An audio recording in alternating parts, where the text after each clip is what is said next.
नमस्कार, आप देख रहे हैं एचके न्यूज। मैं हूं आपके साथ हाशिम खान।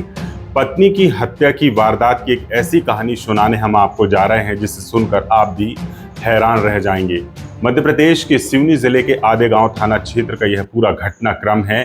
पहले यहां पति ने पत्नी की हत्या की। हत्या के बाद रात भर पत्नी के शव के पास बैठा रहा और सुबह उठकर वो निकला पैदल और करीब 15 किलोमीटर पैदल चला और थाने पहुंचकर यह पूरी वारदात की कहानी उसने पुलिस को बताई।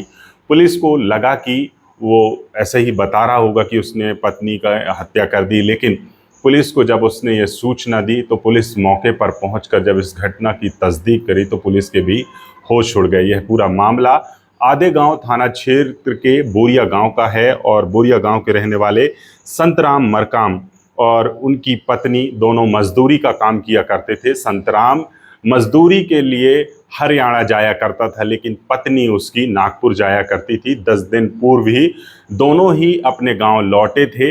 इसी दौरान इन दोनों के बीच जो चीज़ें चल रही थी उन चीज़ों को लेकर उसके पति ने उसे मौत के घाट उतार दिया। यह पूरी कहानी हम बताएंगे, किस तरीके से पति ने अपनी पत्नी की हत्या की और क्यों की, क्या उसकी वजह रही होगी। वीडियो के अंत तक आप जुड़े रहिएगा। इस पूरे वीडियो में हम बताएंगे कि एक पति ने अपनी पत्नी की बेखौफ तरीके से कैसे हत्या कर दी और खुद ही थाने पहुंचकर इस पूरी घटना की रिपोर्ट खुद ने ही दर्ज कराई। पहले तो पुलिस के होश उड़ गए जिस तरीके से उसने अपनी पत्नी की हत्या करने की बात कही। दरअसल संतराम मरकाम है, वो हरियाणा मजदूरी के लिए जाया करता था। उसकी पत्नी नागपुर मजदूरी के लिए जाया करती थी। उसका एक 22 साल का बेटा भी है जो नागपुर में मजदूरी का काम किया करता है। पुलिस को उसने बताया कि उसकी पत्नी नागपुर काम में जाया करती थी, लेकिन जब उसे कहता था कि मुझे भी साथ रख ले तो वो मना कर देती थी, या वो कहता था कि हरियाणा मेरे साथ काम पर चल तो वो इस बात को मना कर देती थी। 1 जुलाई को उसकी पत्नी उसके मायके खमरिया काछी गांव है वहां गई और वहां रात भर रुक गई, लेकिन सुबह जब उसने अपने ससुराल यानी पत्नी के मायके में फ़ोन किया और पूछा कि उसकी पत्नी घर पर है या वो वापस यहाँ आ गई, तो मायके वालों ने बताया कि वो तो सुबह वापस खमरिया गांव आने के लिए निकल गई है, लेकिन वो रात तक घर नहीं पहुंची। करीब 9 बजे रात को वो घर पहुंची और उसने पूछा कि इतनी देर तक तुम कहाँ थी। उसने ठीक तरह से कोई जवाब नहीं दिया। इसके बाद दोनों ने खाना खाया और वो सो गए, लेकिन सो जाने के बाद फिर रात को करीब वो 2 बजे उठा और उसके दिमाग में यही बात चल रही थी, आखिर ये मेरे साथ काम पर क्यों नहीं जाना चाहती और मैं जहाँ जाता हूँ काम पर तो वो हाँ मेरे साथ क्यों नहीं जाना चाहती। इसी बात को लेकर उसके मन में उसको लेकर शंका चल रही थी।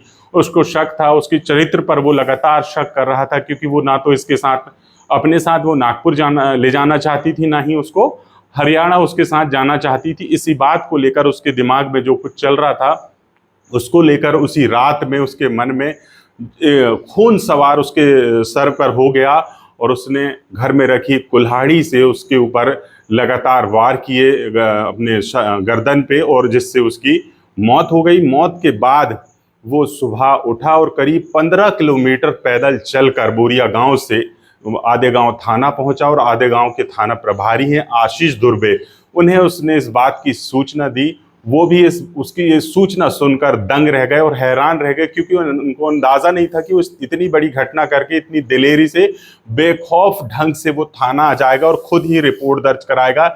लेकिन जब उसकी रिपोर्ट आई और वहाँ पर जब पुलिस टीम गई और मौके पर पहुँचकर तस्दीक की तो उसने सही में उसकी पत्नी को मौत के घाट उतार दिया था और उसके शव को बरामद किया गया। मौके से शव को लाया गया और उसका पोस्टमार्टम करा के फिलहाल परिजनों को सौंप दिया और उसके पति के खिलाफ हत्या का मामला दर्ज, उसे गिरफ्तार कर लिया गया है। इस पूरे मामले पर जो है उसके चरित्र पर वो लगातार शंका कर रहा था, शक कर रहा था, और यही वजह उसकी मौत की रही, उसकी हत्या की रही। जिस तरीके से उसके पति ने उसको मौत के घाट उतारा, बताया जाता है कि ये दोनों मजदूरी का काम किया करते थे। एक नागपुर चल जाती थी पत्नी और वो हरियाणा चल जाता था, लेकिन वो बार बार उससे कहता था कि मेरे साथ हरियाणा चलो, लेकिन वो उसके साथ जाने के लिए तैयार नहीं होती थी। यही पूरी वजह जो है वो पत्नी की हत्या की रही। फिलहाल पुलिस ने इस मामले पर आरोपी पति को गिरफ्तार कर लिया, लेकिन सबसे बड़ा एक और यहाँ पर इस क्राइम सीन में रहा कि वो पहले जब थाना पहुंचा तो काफ़ी देर बैठा रहा, सोचता रहा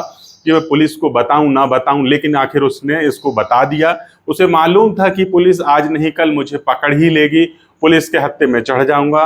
तो फिर आखिरकार उसने खुद ही अपने इस कांड की कहानी पुलिस को बता दी और पुलिस ने उसको फिलहाल गिरफ्तार कर लिया और तमाम उन धाराओं के तहत केस दर्ज कर उसे जेल भेज दिया। तो लगातार देश में जिस तरीके से पति पत्नी के विवाद और पत्नी के विवाद को लेकर हत्या के कांड सामने आ रहे हैं, तो आप समझ सकते हैं कि छोटी छोटी बातों को लेकर किस तरीके से मामले बिगड़ रहे हैं और खून खराबा हो रहा है, रिश्ते तार तार हो रहे हैं। यहाँ पर भी यह घटना जिस तरीके की सामने आई है तो लोगों को हैरानी में डाल दी कि एक पति ने, जिससे वो लगातार प्रेम किया करता था, करीब उनका लंबा अरसा था, उनका बेटा भी है, लेकिन जब उन दोनों के बीच में खटास आई और पति ने उसको मौत के घाट उतारा, तो ये पूरी घटना निकल कर सामने आई। इस बारे में आप क्या कुछ सोचते हैं? इन घटनाओं को देखकर आपके मन में क्या कुछ ख्याल आते हैं?